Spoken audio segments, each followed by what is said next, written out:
What's up? It's your boy Karceno, man. And I wanted to speak to y'all directly so you can see me. No boogeyman stuff. you know, I'm only 5'11", 217. Not a real menacing guy. But let's talk about the Taxstone interview with Beanie Sigel, the full interview. No sniplet or nothing. I'm going to put the link in the description box so y'all can go there and listen to the entire show. To me, it was very enlightening because what the approach Meek was going to try to do was he trying to put out this text message showing some of the lessons he's trying to teach Meek. But you understand from listening to Beanie Sigel that he's not lying. He's telling the truth about everything. So the thing, it reflects on Meek because it shows you the type of person he is. I mean, I could fill in a lot of those blanks Beans left out, but I'm not because he left them out on purpose. But there's other stuff that aligns with a lot of the stuff he's done in the past. And I'm going to tell you all about it. Don't worry, we'll get there. You'll see why Rick Ross is, everybody be like, where's Rick? Why Rick is keeping him at arm's distance? Why is that? Because he ain't the same guy he signed. See, people forget. I got a good memory, homie. I know a lot about you that you don't really know. But we're going to get into that. We're going to get into Atlanta. We're going to get into a lot of stuff. We're going to get into when you were like near Compton. What happened? We'll get into that too. We're going to get into a lot of stuff that you probably won't even believe. So that's in the future. Let's stay in the present right now. What Beans was talking about was that they had a show in Reading, Pennsylvania, which ended up going to Game. Game ended up taking that six-figure deal where he ended up performing in Reading, Pennsylvania. So he took the money. Now Meek could end all this by doing an interview. But he won't. Meek could have went and shut it all down with an interview and say, look, I'm going to be real. I'm going to tell you what's going on. But he's not going to tell you what's going on. Do you know why? Because it makes him look like a chump. If he can come out and tell you the truth of what's going on. He can't do that. See, that's why when they sucker punch Beans, they couldn't go in and tell you nothing. They got to say, he broke the code, man. And we ain't going to tell what all he told, but homie told. But we can't say it. So that people who around it be like, man, what's going on? What you do that for? They can be aligned with you. You see, that's what they do. It was this dude that supposedly had a beef or a problem with me, but would never tell me the problem or whatever. And then anybody else who know both of us would be like, man, what's up with you and homie? I don't want to talk about it, but yeah, we ain't cool. But I don't want to talk about it. Because talking about it means he have to tell them exactly what happened. And if he tells them, they're going to be like, for real? That's the reason? And they know that. And they're going to be like, that's too weak. That's a sucker move. So they'll rather say, I don't want to talk about it. And let people imagination go like it must be something really bad when it's really nothing. And they just were looking, they know what they did was foul. So they looking for a way to cover their tracks. So every move they've done have not worked or backfired. And they saying, you taking up for Beans. No, I understand Beans. We come from the same school. Don't you get it? We were here before the internet. So we're not brought up under this internet rule stuff. We play it for real. Which means that when you say it, you mean it. And if you ain't being correct, and if you got a problem with somebody, you address it right then and there.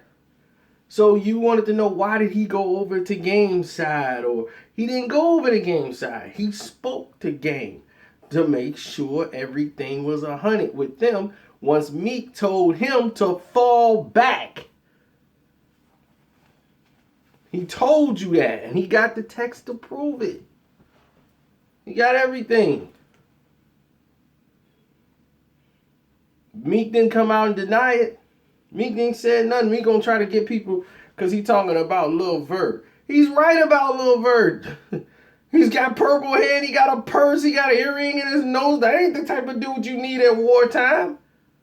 What Lil Vert gonna do? Dig it. Oh God, they busting them caps. I don't want to see that. That's not gonna help you. And when you in the trenches, you're gonna be looking for Lil Vert. In the trenches? No way. That's not what you want. So, you dealing with somebody like Beans. Like he said, it's the truth. His name is solidified. He put Philly on his back. All these guys had an opportunity to eat because of Beans. And then tomorrow, but Beans stole money from us. Beans ain't stole no money from no ocean.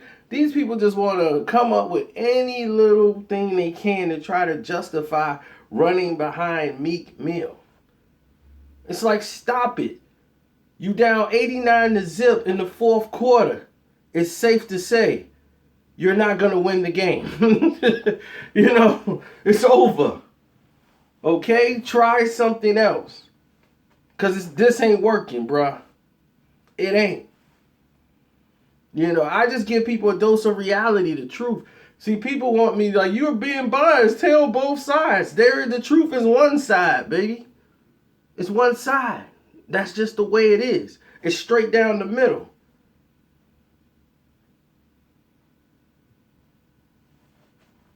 What else there to say, man? So I like the interview. Tax did the right thing. He let Beans talk. You don't cut him off. You don't try to jump in with some questions to try to lead him somewhere. Let him talk. All you got to do is give him Beans the mic and back up. Let him talk. Let him get it out. Let him say it the way he want to say it. What did he say to Game now that was of any importance? Nothing. Because Meek don't have anything that's important. That's on anything. He told the truth. What didn't we know about Meek? Beans went on a radio interview and said he was writing the song. And they said, stop, hold up. You said you was writing? See, the thing is, Meek has gotten too big for his head. He's living in somebody else's house in Cali. She's telling him what to do. She's basically giving him money. So her money is basically, he's spending her money because he's not doing shows. His money dried up like a well. If it wasn't for Nicki, he's still on that tour money. He wasn't doing no shows. And the guy in Pennsylvania was finna book him. It was one spot in Vegas and then out here in in Pennsylvania. They were finna offer you 6 figures. You got paid $75K in Miami. You got paid another, I think 100 stacks to host a party in Vegas. That was it. And Nicki's people hooked you up with that. You have done nothing.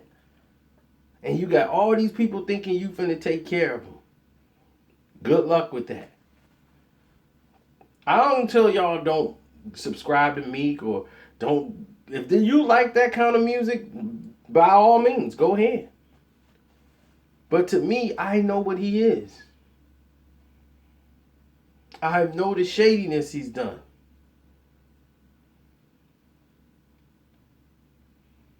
In the Atlanta situation, you are very lucky to be here. That will be explained later on in the future. But you're very lucky to be here. You are a very lucky man because that's how we knew you weren't street then. When you made that stupid statement on Twitter that almost cost you your life.